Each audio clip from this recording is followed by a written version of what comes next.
Muy buenas tardes, bienvenida Andy, como siempre, gracias por estar. Hola, profe. Bien, a ver, vamos a compartir, así, ahí están. Bien, bueno, trastornos de ansiedad, perdón, si no me equivoco, me quedé, ahí está. Vamos a hablar de lo que son los trastornos de ansiedad, ¿sí? Esa sensación de nerviosismo, como veníamos hablando, de preocupación, de malestar, que forma parte en realidad de la experiencia humana normal, pero también está presente en trastornos psiquiátricos, incluidos todo lo que es trastorno de ansiedad generalizada, trastorno de angustia, fobia, trastorno de pánico, ¿sí? Entre otros. Si bien cada uno de esos trastornos obviamente que es diferente, todos presentan una aflicción o una disfunción específicamente relacionada con la ansiedad y relacionada con el miedo, ¿sí? Eh, la ansiedad, a ver, en sí, en realidad es una respuesta normal a una amenaza o a una situación de estrés psicológico y está relacionada con esa sensación, como les dije, de miedo y cumple en realidad, cumple una función importante, que es la función de la supervivencia, ¿sí? Cuando alguien, por ejemplo, tiene que afrontar una situación peligrosa, la ansiedad que hace desencadena una respuesta de lucha u huida. Esa respuesta proporciona al cuerpo, a través de distintos cambios fisiológicos, como el incremento, por ejemplo, del flujo sanguíneo en los músculos y el corazón, la energía y la fuerza necesaria para poder afrontar esa, esa situación, ¿sí? Tenemos lo que es el trastorno de pánico, que el trastorno de pánico se caracteriza eh, por, digamos, la presencia de ataques de pánico recurrentes e inesperados, ¿sí? Que quiero decir, episodios repentinos de miedo o de malestar intenso que alcanza su máxima expresión en unos pocos minutos, donde uno comienza a tener síntomas, palpitaciones, taquicardia, sudoración excesiva, sensación de ahogo, falta de aire, mareos, inestabilidad, desmayos, temblores, ¿sí? Dolores o malestar en lo que es el pecho, náuseas o malestares abdominales, sofocos y el miedo intenso a perder el control o volverse loco o morir, ¿sí? La agorafobia en realidad, agorafobia, ¿sí? ¿No? Siempre lo digo al revés, eh, es en realidad el miedo o la ansiedad a estar en un lugar o en una situación donde sería difícil por ahí escapar, ¿sí? O recibir ayuda, por ejemplo, en el caso de un ataque de pánico. Por ejemplo, a ver, situaciones que uno le tiene miedo muchas veces a los espacios abiertos, a los lugares cerrados, a los transportes públicos, a estar por ahí, no sé, en multitud, ¿sí? O salir sola de casa, ¿sí? Entonces, a veces muchos, ¿qué hacen? Evitan esas situaciones, ¿sí? O solo son capaces a lo mejor de enfrentarla, pero acompañados. ¿Sí? Ahora, cuando el trastorno de pánico se asocia con la agorafobia, las personas no solo tienen ataques de pánico, sino que también van a tener o van a desarrollar este miedo persistente a que se repita, ¿sí? Y comienzan a evitar las cosas, ¿sí? Eso puede generar muchas veces una limitación en la vida cotidiana o una dependencia de acompañantes por ahí para salir o el aislamiento progresivo, ¿sí? Para lo que es trastorno de pánico con agorafobia, en realidad eh, el abordaje va a ser multidisciplinario, obviamente psicoterapia, que es la primera elección, lo que es terapia cognitivo-conductual, que eso enseña a identificar y modificar pensamientos catastróficos, digamos. Te enseñan también técnicas de exposición gradual para enfrentar esos lugares que uno le tiene miedo. También lo que es ejercicio de respiración y relajación. Después está todo lo que es tratamiento farmacológico, que eso varía según la necesidad y según obviamente la prescripción médica, pero tenemos los antidepresivos, los ISRS, como es la sertralina, la paroxetina, por ejemplo, y después están los ansiolíticos, como son las benzodiazepinas. Eh, Después en lo que es también abordaje, tenemos todo lo que es estrategia de cuidado, que ahí hablamos de actividades físicas regulares, de técnica de relajación, de hábitos de sueño saludable. Hay que evitar un poco el exceso de café, de alcohol o de lo que son estimulantes. ¿Sí? Después está el trastorno de ansiedad generalizado en sí, que consiste en lo que sería la presencia de un estado de preocupación y nerviosismo excesivo, pero en este caso por diversas actividades o por diversos acontecimientos, ¿sí? Donde la persona afectada en realidad sufre ansiedad la mayoría de los días durante un periodo de por lo menos 6 meses o más, ¿sí? Entonces esa persona va a estar ansiosa, va a estar preocupada por varios temas, por varias actividades o situaciones, no por un solo asunto, vamos a decirlo, ¿sí? Eh, en realidad el trastorno de ansiedad generalizado es un tipo muy frecuente de trastorno de ansiedad, ¿sí? Eh, Cerca de un 3% de la población adulta la sufre, ¿bien? ¿Cuáles son los síntomas? Estado de preocupación o estado de malestar constante, que a ellos les resulta muy difícil controlar. También la intensidad, la frecuencia, la duración de la preocupación es mayor, digamos, que la situación en sí. Todas esas preocupaciones son de carácter general, ¿sí? Eh, y entre las preocupaciones, digamos, habituales, se incluye, por ejemplo, lo que es responsabilidad laboral, familiar, el dinero, la salud, la seguridad, eh, las labores domésticas también, ¿sí? Después está lo que es crisis de angustia y trastorno de angustia, que una crisis de angustia es un breve periodo de angustia, de ansiedad, de miedo extremo, que comienza, digamos, repentinamente, que se acompaña de síntomas físicos y síntomas emocionales, y un trastorno de angustia comporta una crisis de angustia, ¿sí? Repetida, que conduce a una preocupación excesiva por crisis futuras, ¿sí? Trae consigo también cambios en el comportamiento orientado a evitar esas situaciones que podrían desencadenar otra crisis, ¿sí? Ahora, la crisis de angustia puede ocurrir como parte de cualquier trastorno de ansiedad, ¿sí? Pero también puede ocurrir en personas con trastornos psiquiátricos como es la depresión, ¿sí? Hay algunas crisis de angustia que ocurren como respuesta a una situación específica. Por ejemplo, no sé, una persona que tiene fobia, bueno, en este caso voy a decir la mía, una fobia a los sapos, ¿sí? Puede experimentar una crisis de angustia cuando ve ese animal, ¿sí? Pero hay otras crisis que se desencadenan, digamos, sin ningún desencadenante, valga la redundancia, aparente. ¿Bien? Ahora, los trastornos de angustia consisten en que la persona está preocupada por la posibilidad de sufrir más crisis de angustia, ¿sí? Y cambia su comportamiento para intentar evitar esa crisis. ¿Bien? ¿Cuáles van a ser los síntomas físicos y psíquicos en general? Dolor o malestar torácico, la sensación de asfixia, mareos, eh, irritabilidad, en algunos casos desmayo, miedo a morir, ¿no? Miedo a volverse loco, a perder el control, como decimos nosotros, sofocos, dolores de estómago, náuseas, diarrea, entumecimiento, ¿sí? Temblores, sudoración, que no sé si lo dije, sentimientos, por ejemplo, de irrealidad, ¿sí? Palpitaciones, esta aceleración de la frecuencia cardíaca.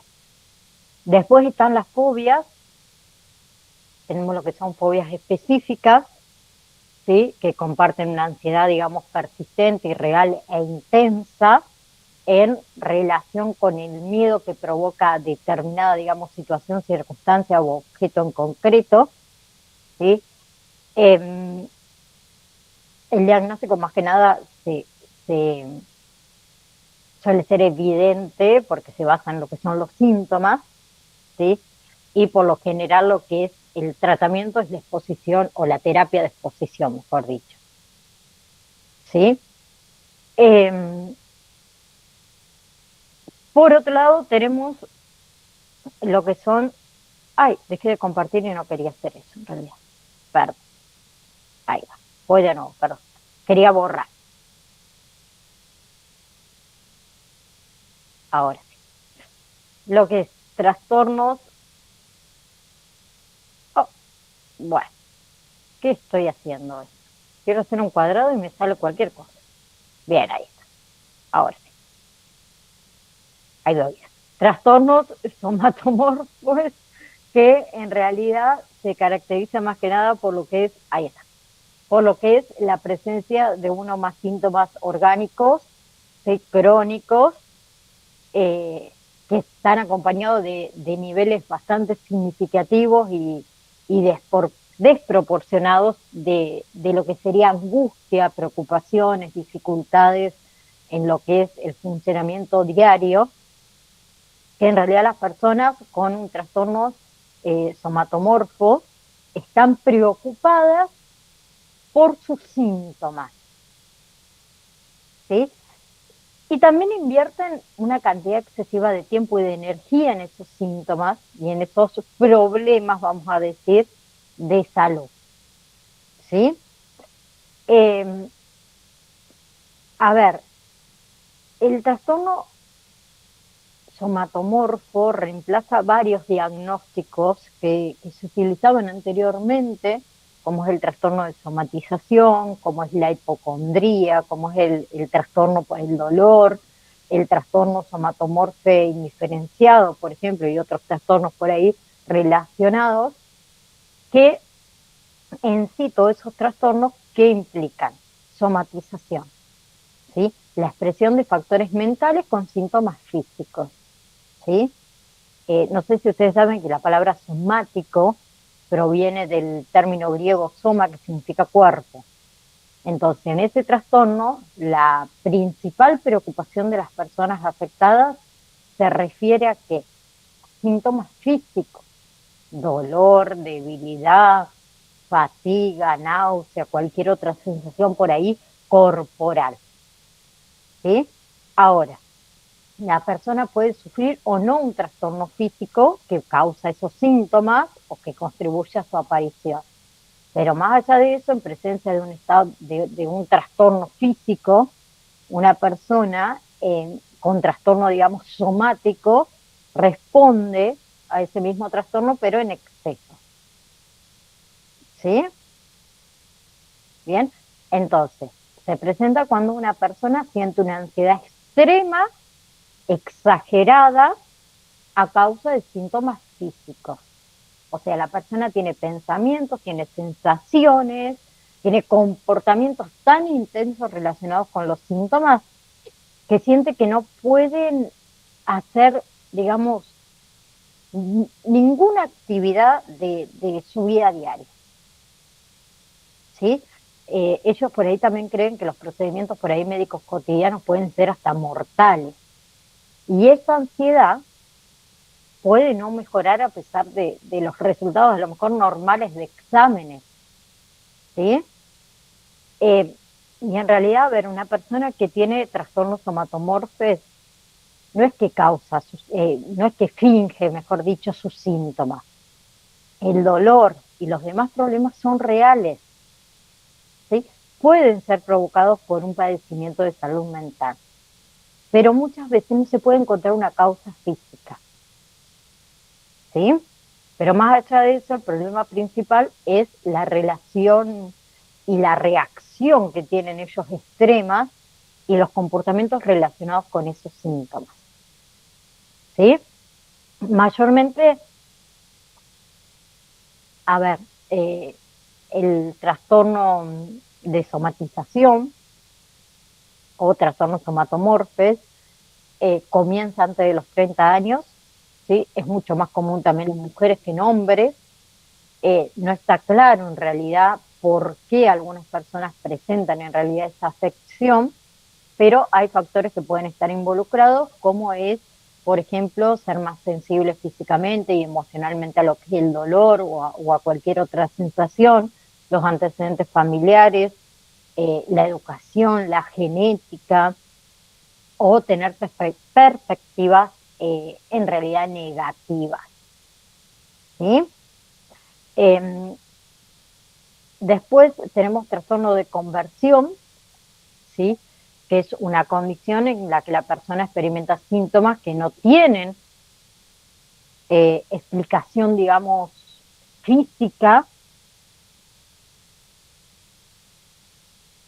Eso puede incluir síntomas como debilidad, trastorno del movimiento, problemas sensoriales o desmayos también.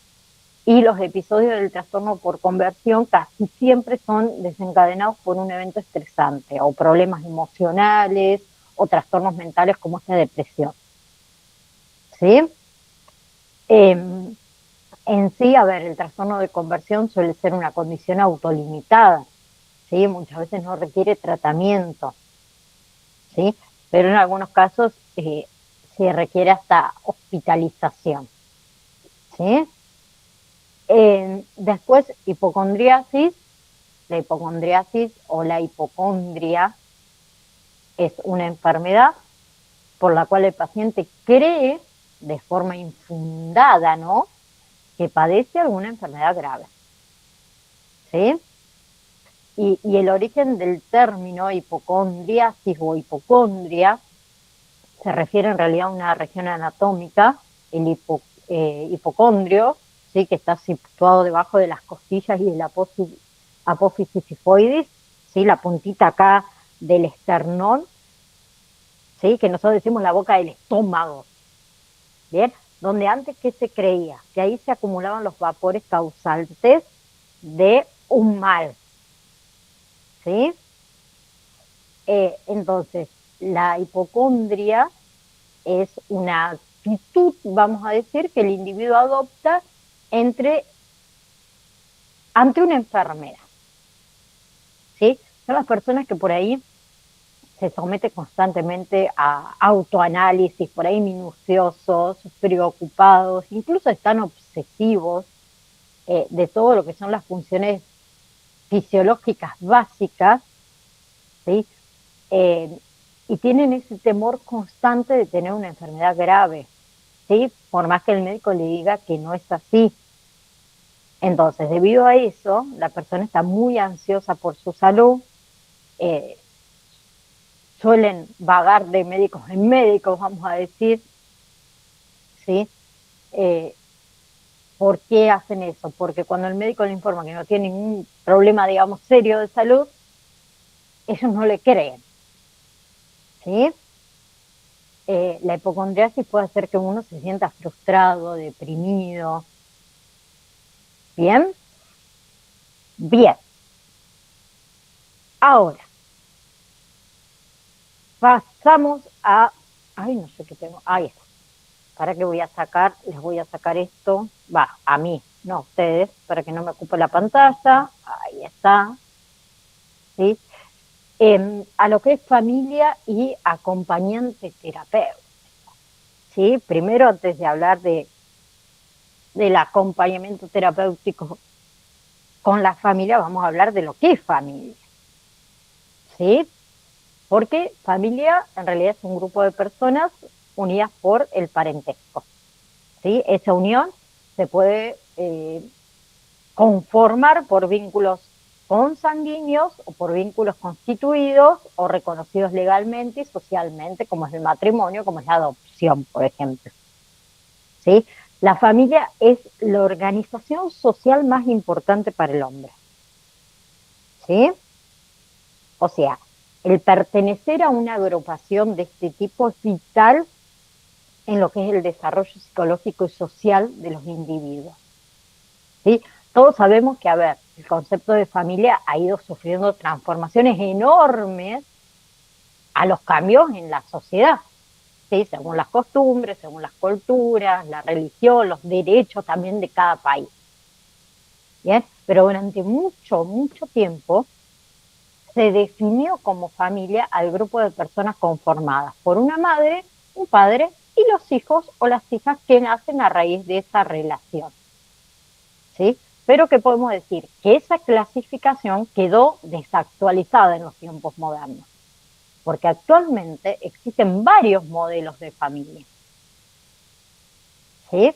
Entonces, hoy la familia se entiende ampliamente como el ámbito donde el individuo se siente cuidado, sin necesidad de tener vínculos o relaciones de parentesco directo. ¿Sí? La relación de parentesco se puede dar en realidad en diferentes niveles. ¿Sí?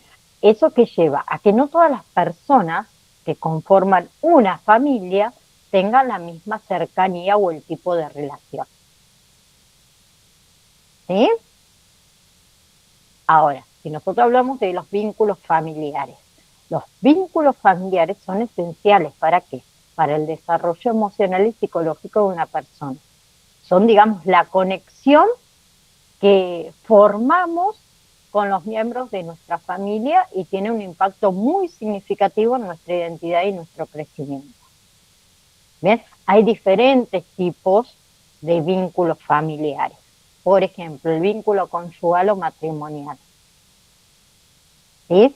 Que es el vínculo que es la base de la familia y se establece entre la pareja. ¿Bien? Cada integrante va a aportar valores, normas y costumbres de su familia de origen.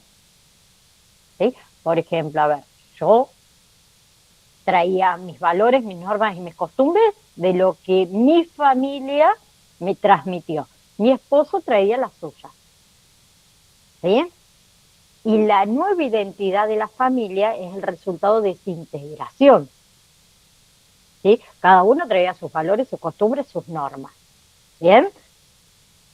Al formar un vínculo, esos valores, normas y costumbres se transformaron para formar una nueva identidad de integración. Luego llega el hijo. El hijo transforma la relación de pareja. ¿Sí? Pasa de una diada a una triada. ¿Sí? Luego tenemos, por ejemplo, lo que es el vínculo paterno-filial, ¿sí? Que es la llegada del hijo que cambia esta dinámica familiar. Y los padres ahí redefinen sus roles, ¿sí? Proyectan sus aspiraciones en ese niño. El niño trae consigo la función de ser tanto un receptor de los cuidados maternales como de los cuidados paternales. Después hay otro tipo de vínculo que es el vínculo fraterno, relación entre hermanos. ¿Sí? Los hermanos, todos sabemos que experimentan una variedad de emociones, celos, rivalidades, amor, etcétera, etcétera, etcétera. ¿Sí? Y los hermanos en realidad sirven como modelos diferentes a los padres. ¿Por qué? Porque mayormente pertenecen a una misma generación. ¿Sí? Después está el otro vínculo que es el abuelo-nieto, que tiene que ver con la continuidad. ¿Sí? Los abuelos encuentran en los nietos una forma de perpetuar la vida y obtener un sentimiento de seguridad en la continuidad. ¿Sí? No sé si alguna vez han escuchado esto de que hay, si no tenés un hijo varón, ¿sí? Se pierde el apellido. No sé si yo a ustedes se los conté, en la familia de mi esposo, el último varón que hay es él.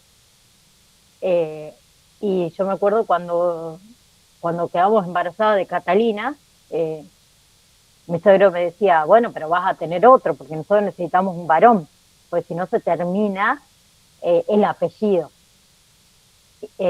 Yo, mi decisión no era tener otro hijo, no es tener otro hijo, tengo a Catalina solamente. Y yo decía, ay, mira qué pavada lo que me está diciendo. Imagínense que mi suegro hasta fue a averiguar, y ustedes escúchenme bien lo que yo les estoy diciendo, fue a averiguar para hacer la selección de espermatozoides. Porque él decía, yo tenía que tener un hijo varón.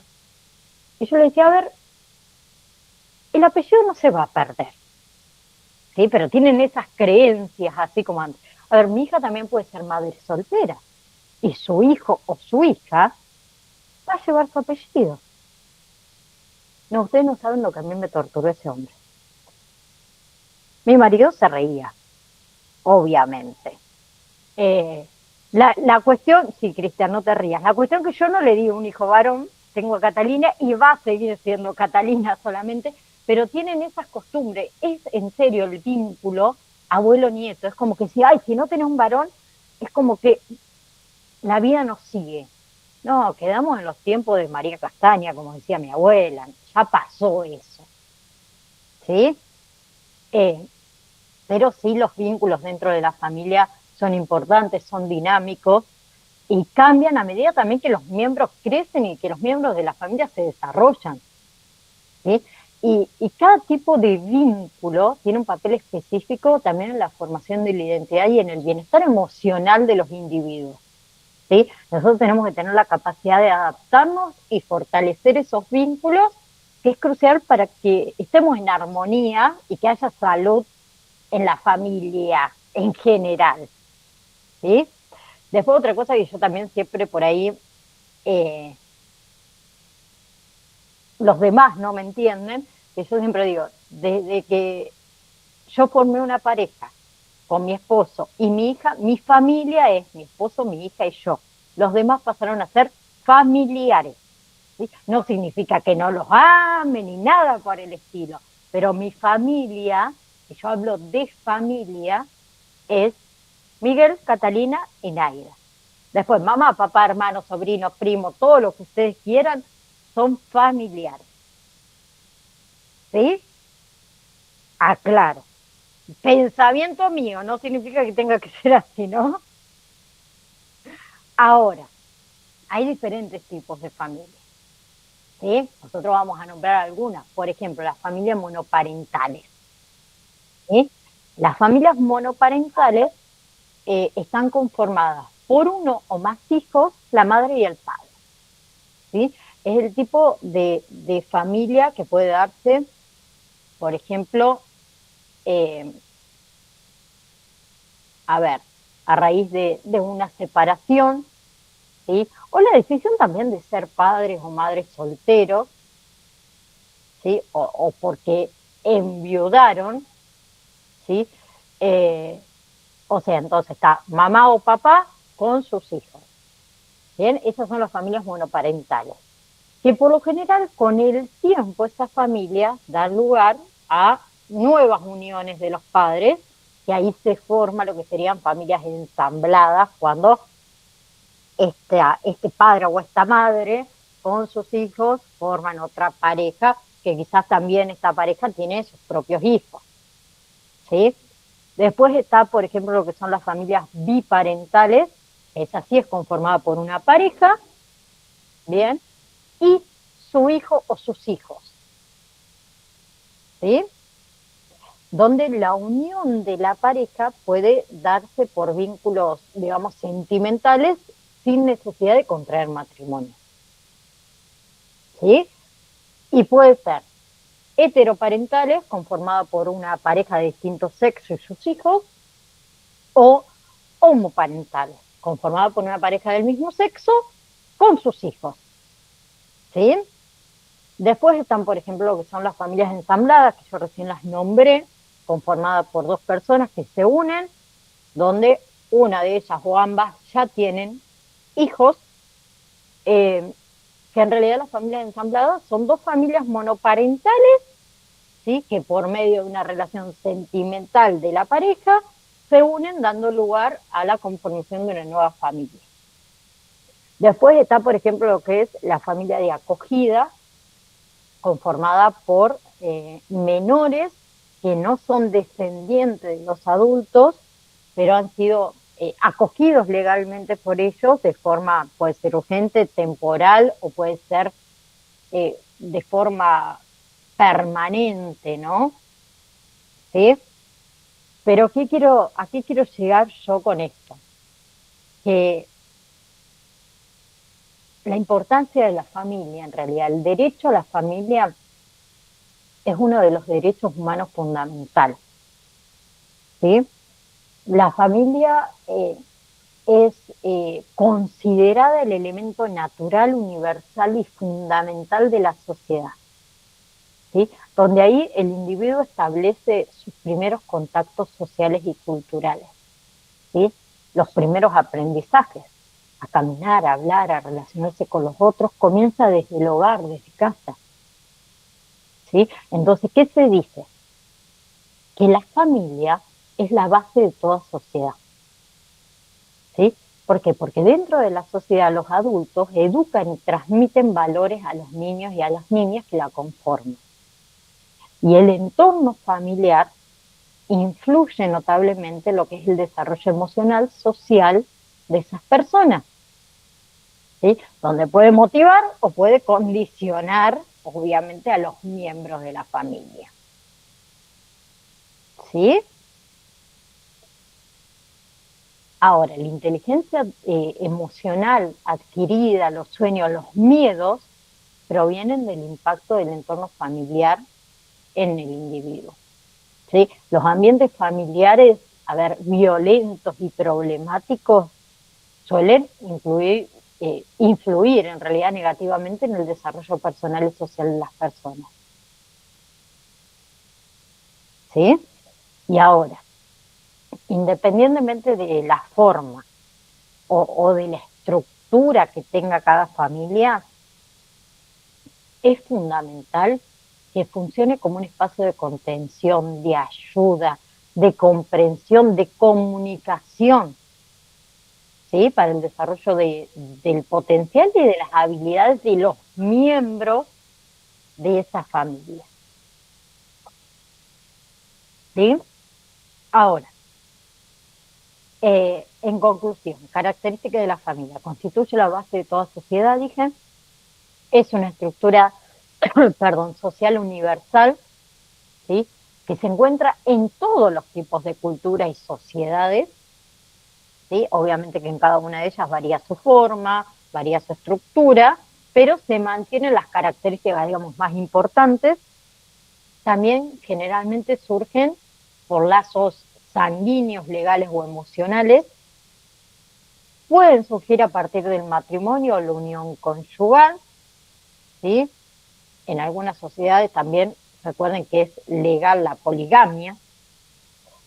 También posee base de organización económica, constituye base de transmisión de educación y valores, ¿sí? Los miembros, digamos, de la familia comparten costumbres, tradiciones que suelen ser transmitidas de generación en generación, ¿sí?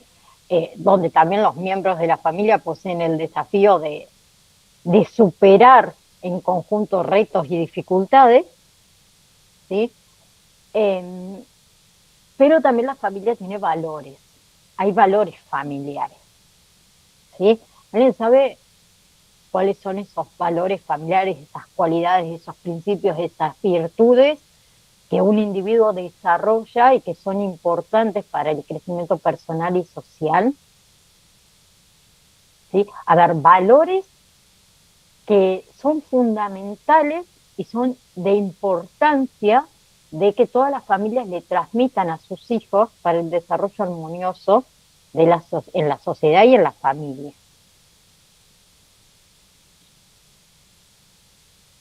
El afecto, por ejemplo, ¿sí? La base de la armonía familiar es el afecto.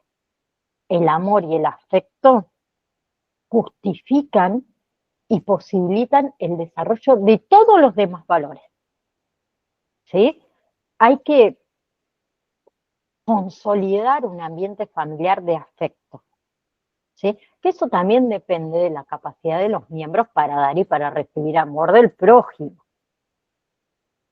¿sí? Después otro valor, la comprensión.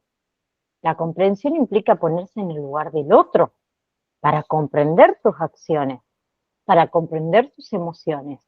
Es un valor importante para transmitir, chicos.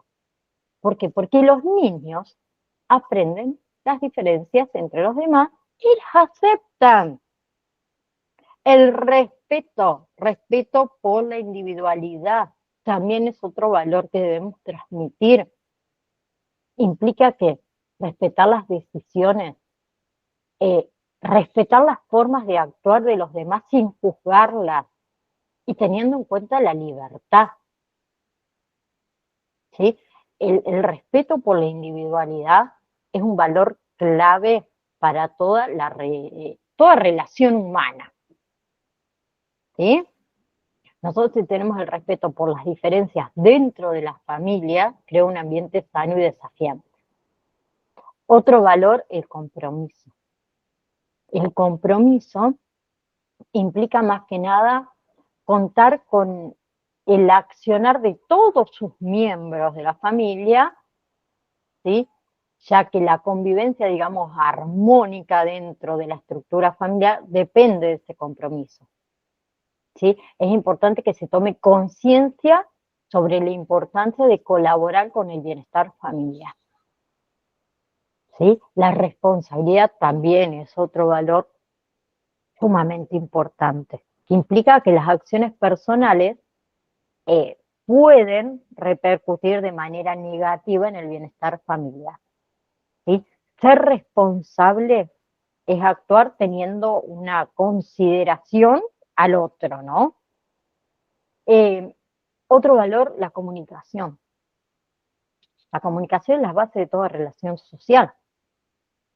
Entonces va a ser un valor clave dentro de la familia, ¿sí? Nosotros tenemos que escuchar las opiniones ajenas, transmitir las inquietudes y compartir experiencias que resulta importante para mantener un equilibrio dentro de la familia y lograr que todos los miembros eh, se sientan parte de la familia, ¿sí? La justicia es otro valor, implica dar lo que corresponde a cada uno, ¿sí? La tolerancia implica respetar las opiniones, las ideas, las acciones de los demás miembros de la familia, aunque a veces no coincidamos, ¿sí? La honestidad también es otro valor, utilizar la verdad en todo momento, ¿sí? Eso es importante para desarrollar ambientes de comunicación, de respeto y de justicia, ¿sí? Yo puedo decir que la honestidad es uno de los valores más importantes para crear lazos que se basan en ¿qué? En la fidelidad y en la confianza, ¿sí? Y hay muchos otros valores que también deben ser transmitidos, ¿sí? Eh, Ahora, a ver, las, las funciones en sí familiares,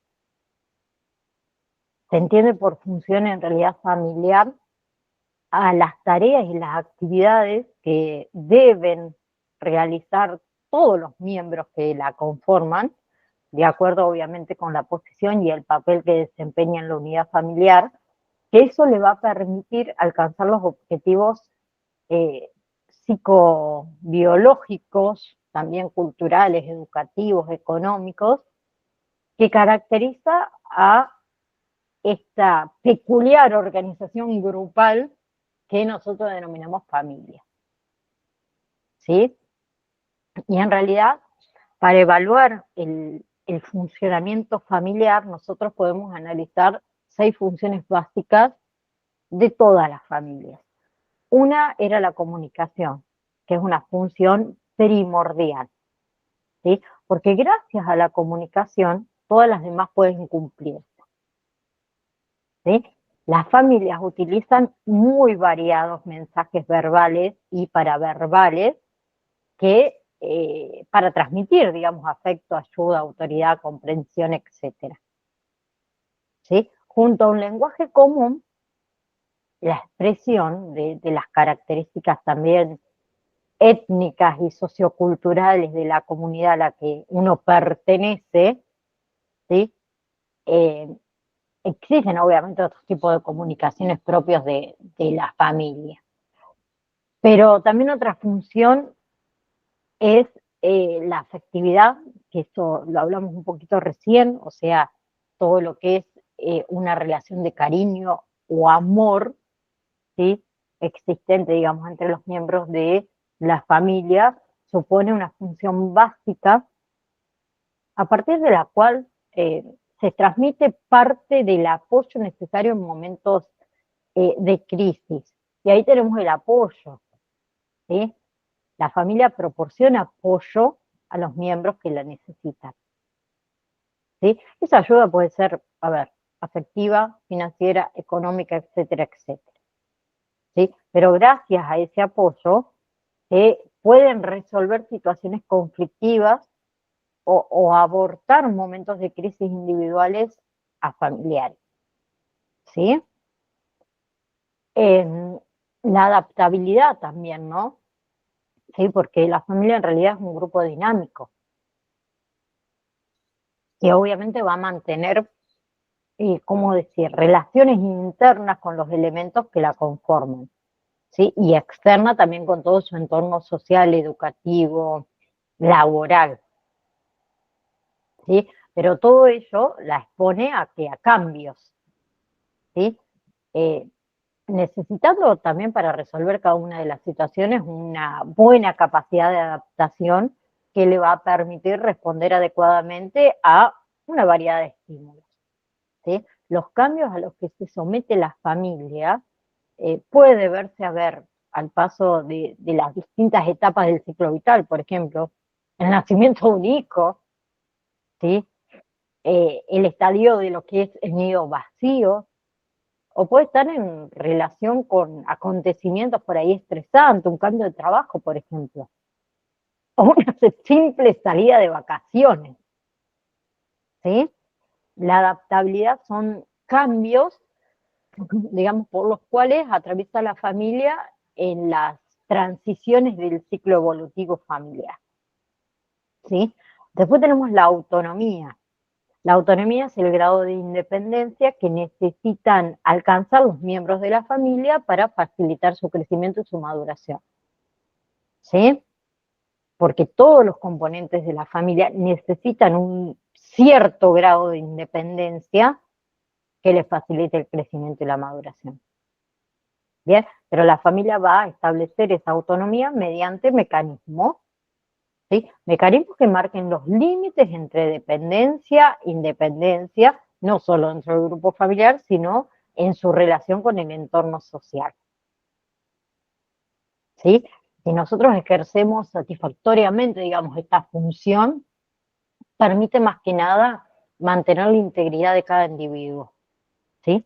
En un equilibrio entre lo permitido y lo prohibido, lo aceptado y lo rechazado, ¿sí? En fin, entre dependencia e independencia. Y por último, tenemos lo que serían las reglas y normas, ¿sí?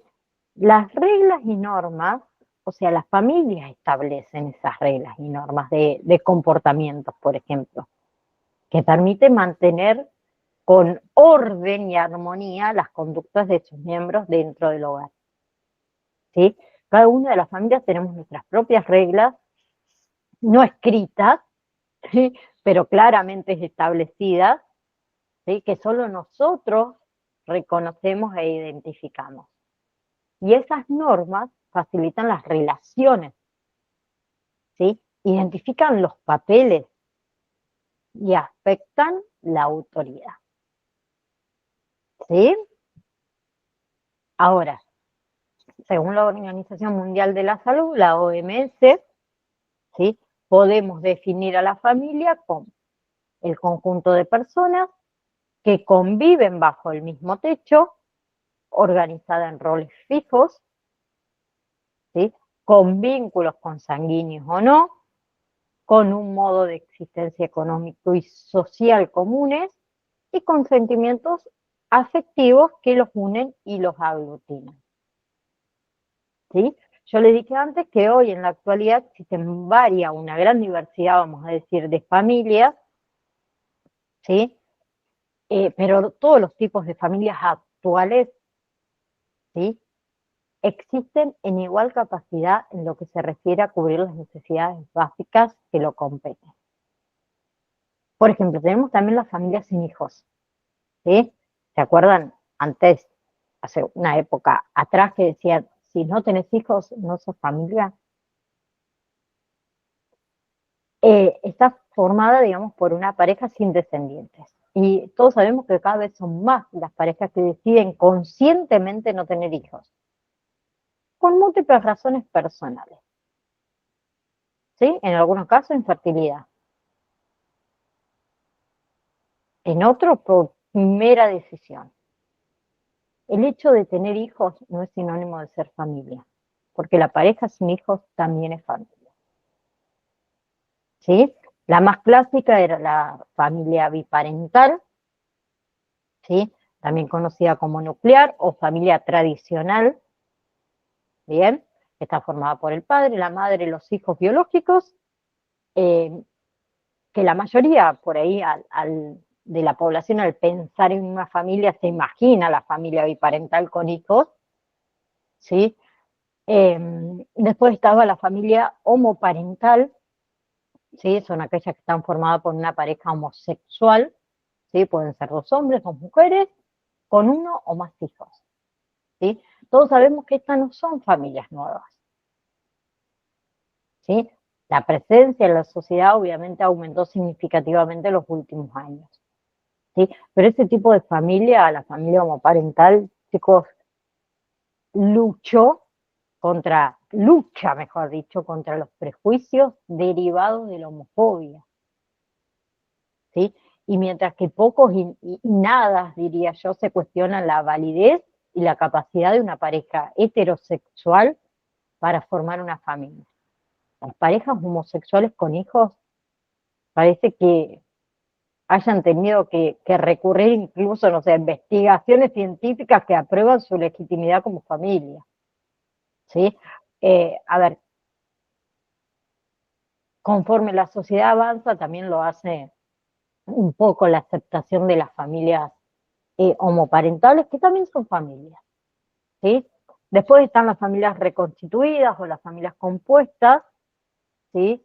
Que también son muy frecuentes en la actualidad debido a la creciente tendencia de separación, de divorcio, donde se conduce, a ver, que son eh, las familias, digamos, conformadas por la fusión de varias familias biparentales, ¿sí? Las familias monoparentales también, ¿sí? Al igual que ocurre con las familias, eh, perdón, monoparentales, igual que ocurre con las familias homoparentales, ese tipo de familia no está exenta de críticas y prejuicios, ¿sí? Están conformadas por un único adulto con hijos, ¿sí? Eh, y a pesar de que existe mucha gente por ahí que cree que las familias monoparentales están incompletas, ¿sí? No es cierto, ¿sí? No es cierto que ese progenitor único necesite forzosamente la ayuda del otro adulto para tirar para adelante, ¿sí? Son cada vez más las familias monoparentales que están surgiendo en nuestro país, ¿sí? Después está la familia de acogida, ¿sí? Que consta de una pareja o un único adulto que acoge a uno o más niños, digamos, de manera temporal, mientras que no puedan vivir con su familia de origen o mientras no encuentren un hogar permanente, ¿sí? Después está las familias adoptivas, que constan de una pareja, ¿sí? O un adulto en solitario también, con uno o más hijos adoptados, que pese a no tener, digamos, vínculos de sangre, son igualmente familia, ¿sí? Bien, muchas familias por problemas por ahí de fertilidad optan por adoptar, ¿sí? Como forma de acceder a la paternidad, ¿sí? Otras familias por convicción personal por ahí prefieren adoptar que concebir, ¿sí? Después están las familias extensas. Las familias extensas están formadas por varios miembros de la misma familia que conviven bajo el mismo techo, ¿sí? De ese modo pueden vivir padres, hijos y abuelos, por ejemplo, o padres, hijos y tíos, ¿sí? Otro ejemplo de familia extensa, la situación en que uno de los hijos tiene sus propios hijos y conviven juntos, ¿sí? Eh, a ver, ese tipo de familia está tradicionalmente más extendido en países con menos recursos económicos, ¿sí? En el norte de nuestro país pasa muchísimo. Yo viví un par de años en Santiago del Estero y era muy común que las familias sean familias extensas, viviendo todos bajo el mismo techo, ¿sí? Eh, También es muy común en países donde culturalmente se valora la unidad del grupo familiar, como en Japón, por ejemplo, ¿sí? Donde es frecuente ver a los padres del padre de familia convivir bajo el mismo techo de la familia nuclear de sus hijos, ¿sí? La clase que viene quiero que charlemos, y me lo voy a anotar, de familia y sus ciclos, voy a poner acá, ciclos de crisis, para luego hablar de familia y acompañante terapéutico, ¿sí? Porque obviamente que todos pasamos por ciclos de crisis, ¿sí? Pero hay que saber llevarlo, a esas crisis, ¿sí? Así que gracias Andy, gracias Cristian también, como siempre, estar ahí. Nos vemos, si Dios quiere, el próximo lunes a las 18:05 más tardar. Acuérdense que yo estoy acá con ustedes, ¿sí? Así que les mando un saludo enorme, tengan una hermosa, hermosa semana y nos vemos la próxima clase. Chao, chao. Igualmente, gracias, chao, chao, gracias. Gracias a ustedes.